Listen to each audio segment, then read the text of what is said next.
Hello friends, कैसे हैं आप लोग ज़रूर भले चंगे होंगे।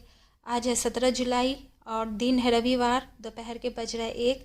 तो यहाँ लंच बना रही हूँ। लंच आज सबसे आसान वाला बन रहा है, चावल दाल और नेनुआ की सब्ज़ी। अभी तो इस सब्ज़ी में फ्रीज में बैगन था, लेकिन फ़ोन करके नेनुआ मंगवाया है क्योंकि अभी घर में ना मीत है ना इसके पापा हैं।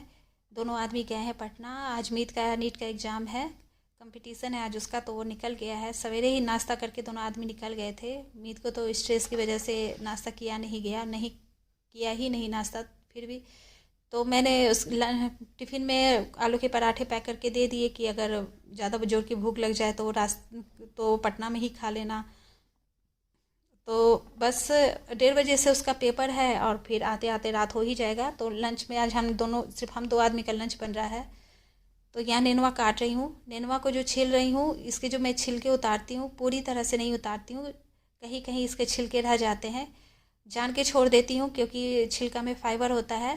तो अच्छा है, पेट में फाइबर जाएगा तो स्वास्थ्य के लिए अच्छा होता है। और छिलका ग्रीन होता है तो उसमें भी पोषक तत्व होते हैं। इस वजह से पूरी तरह से छिलका नहीं हटाती हूँ। और बच्चे शिकायत नहीं करते हैं तो बना भी देती हूँ। तो बस आज बहुत आसान से ये सब्ज़ी बनाऊँगी। और वहाँ इंडक्शन पे कढ़ाई चढ़ा दिया है।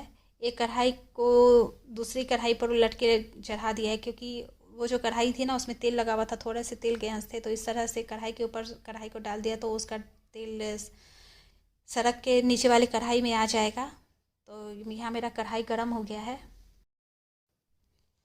और सब तेल, जीरा और मिर्च का फ़ोरन डाल के नेनुआ को डाल दिया है। प्याज भी नहीं डाला है, बिल्कुल आसान से बना रही हूँ। और इसमें नमक हल्दी डाल के इसे गलने के लिए छोड़ दिया है। जब तक सब्जी गल रहे थे तब तक आ गई इधर कपड़ा प्रेस करने के लिए क्योंकि कुछ कपड़े इकट्ठे हो गए थे। वैसे मैं अब सुबह सुबह ही कपड़ा प्रेस करने लगी हूँ। सुबह उठती हूँ, वॉशिंग मशीन में कपड़ा डालती हूँ और कपड़ा प्रेस करने आ जाती हूँ। 2-4 जितने हो पाते हैं उतना सुबह सुबह कर लेती हूँ क्योंकि मेरा प्रेस करने वाला काम हमेशा पेंडिंग रह जाता है। और जब कभी कहीं जाने का किसी को मौका लगता है तो उस समय कपड़े मिलते नहीं है, तो बस बच्चे बड़े कोई भी हो झुलझुला जाते हैं। तो अगर सुबह सुबह का काम, अगर जो काम छूट जाता है उसे सुबह ही कर लेने से क्या होता है कि वह काम हो जाता है। बाद में अगर सोचो तो वो बाद वाला समय नहीं आता है। अगर सुबह सुबह किया जाए तो नियमित रूप से वह काम होने लगता है और फिर काम पेंडिंग नहीं रहता है। तो इस वजह से अब सुबह ही आदत डाला है कपड़ा प्रेस करने का।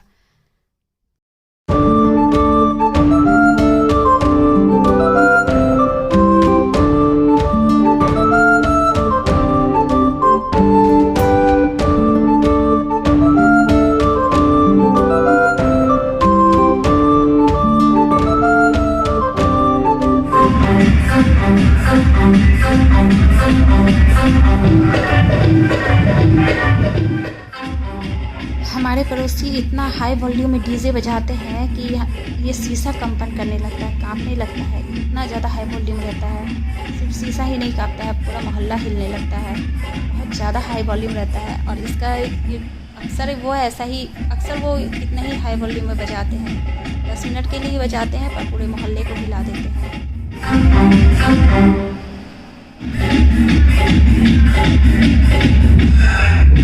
और अभी शाम के 4 बज रहे हैं और पश्चिम दिशा से तिरछी धूप अंदर आ रही है। तो ये प्लांट जो है ना, इस पे धूप पड़ने लगती है तो इसे धूप मिल जाता है तो इसमें अच्छी ग्रोथ हो रही है। और इसके बगल वाले प्लांट में उसकी ग्रोथ कम है क्योंकि उसे धूप नहीं मिल पाता है। तो दोनों के ग्रोथ में अंतर आ गया है। जिसे धूप मिल रहा है वह तेज़ी से बढ़ रहा है और यह नाटा सा रह गया है, छोटा सा ही रह गया है। तो दोनों के साइज में अंतर हो गया है। जब खरीदा था तो दोनों एक समान थे, लेकिन अब दोनों में अंतर आ गया है। इसमें ग्रोथ है, ये फल फूल रहा है। फल तो नहीं रहा है, फूल भी नहीं रहा है क्योंकि इसमें फल नहीं लगते हैं। अभी छोटा है, हो सकता है बड़े होने पर इसमें फल लगते हो, लेकिन गमले में तो फल नहीं लगेंगे। गमले में मिट्टी कम होती है, पोषण कम मिलता है, तो थोड़ा ही ग्रोथ होता है। और यहाँ रैम्बो महाराज को भूख लग गई है।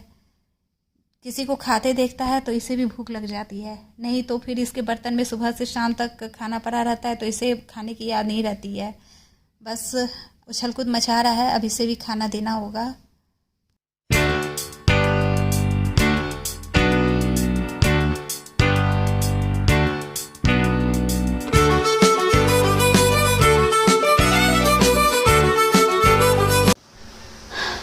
यहाँ शाम के बज रहे हैं 6 और मैं टाइल्स तोड़ रही हूँ क्योंकि गमला बनाना है। कल हवा चलने की वजह से जो गमला गिर गया था वो दरक गया था। जब उठाया तो उसका एक हिस्सा टूटकर अलग हो गया, तो उसमें जो प्लांट लगे हुए हैं वो मिट्टी को तो पूरी तरह पकड़े हुए हैं, लेकिन उसमें पानी देने से तो वो बह ही जा रहे हैं। अगर उसे ज़्यादा दिन तक ऐसे ही छोड़ दिया जाएगा तो प्लांट सूख जाएंगे, और इतनी मेहनत से इतने बड़े हुए हैं प्लांट, तो उसको जल्दी से किसी न किसी गमले में लगा देना है। सभी गमले में तो कुछ ना कुछ लगे हुए हैं। अगर मैं चाहूँ तो अभी मार्केट से कोई गमला मंगा के उसमें लगा सकती हूँ, पर यहाँ मेरा सामान सब फैला हुआ है, गमला बनाने का काम चल ही रहा है, तो एक दो दिन में बना कर तो तैयार कर ही सकती हूँ। तो उसी के लिए टाइल्स तोड़ रही हूँ। और यह जो टाइल्स है बिल्कुल नया है, मैंने ही इसे ख़रीद कर लाया था। कुछ पुराने टाइल्स भी थे तो उसके साथ मिलाकर इसे बनाना है, तो उसके लिए एक नया टाइल्स कर रहा था, उसी को तोड़ रही हूँ। वो जो गमला बना था पहले वाला वो मन लायक तो नहीं बना था, फिर भी एक दिन में तो कोई नहीं सीख जाता है, और नया टाइल्स तोड़ रही हूँ। अगर नहीं ये भी अच्छा बना तो घर वाले कहेंगे, फैमिली वाले कहेंगे खाया पिया कुछ नहीं और ग्लास तोड़ा 12 आना। लेकिन देखती हूँ बना के, धीरे धीरे सीखी जाऊँगी।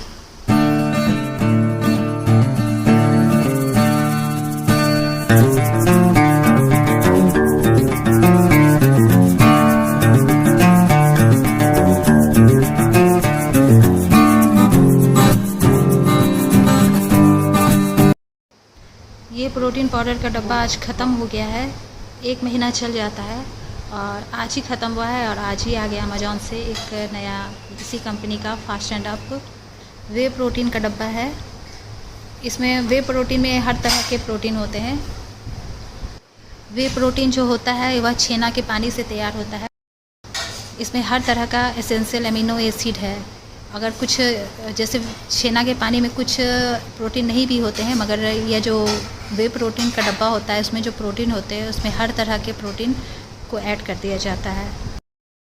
और यहाँ सब्जियों के वेस्टेज इकट्ठे हुए हैं, इसे डब्बा में पीछे डालने जा रही हूँ। इन सब्जियों का रिज़ल्ट इतना अच्छा मिल रहा है, पौधे इतने अच्छे से ग्रो हो रहे हैं कि अब मुझसे एक प्याज का लहसुन का छिलका भी ज़ाया नहीं किया जा रहा है। सबको इकट्ठा कर लेती हूँ और कंपोस्ट वाले डब्बे में डाल देती हूँ। और अब एक रेसिपी शेयर करती हूँ। उबले आलू के पराठे तो हम लोग बनाते ही रहते हैं। अगर कभी उबला आलू ना रहे तो हम कच्चे आलू का भी पराठा बना सकते हैं। तो पहले तो हमें आटे को अच्छे से मुलायम करके सान लेना होगा, गूंद लेना होगा और उसे एक तरफ रख देना होगा कुछ मिनट 15-20 मिनट के लिए, कि वो अच्छे से सॉफ्ट हो जाए, अच्छे से मुलायम हो जाए। तब तक हम इधर स्टफिंग तैयार कर लेंगे। उसके लिए 2 आलू को हम अच्छे से कद्दूकस कर लेंगे। छिलका चाहे तो छिलका सहित भी उसे कद्दूकस कर सकते हैं। और एक कढ़ाई को चूल्हे पे चढ़ा के उसमें 1 बड़ा चम्मच तेल डाल देंगे, थोड़ा सा जीरा डाल देंगे और बारीक कटे हुए प्याज को धीमी आंच पर गोल्डन ब्राउन होने तक भून लेंगे। और उसमें हम थोड़ी सी डाल देंगे हल्दी पाउडर, थोड़ी सी काली मिर्च पाउडर और थोड़ा सा हम धनिया पाउडर भी डाल देंगे। और कसे हुए आलू को भी साथ में डाल के हम थोड़ा सा मुलायम होने तक, पकने तक भून लेंगे। जब इसका पानी सूख जाएगा या मुलायम हो जाएगा तब चूल्हे को बंद कर देंगे। जब यह ठंडा हो जाएगा तो गूंदे हुए आटे की लोई में इस स्टफिंग का 1 चम्मच डालेंगे और उसको बंद करके फिर उसकी रोटी पराठे हम बना लेंगे।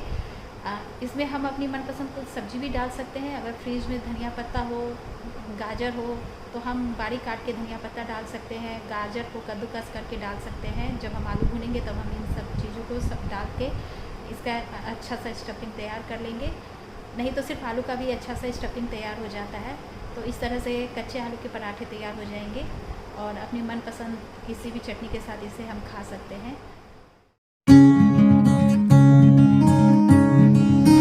और सावन के झूले वाली मेहंदी की डिज़ाइन कलेक्शन आपके सामने पेश कर रही हूँ।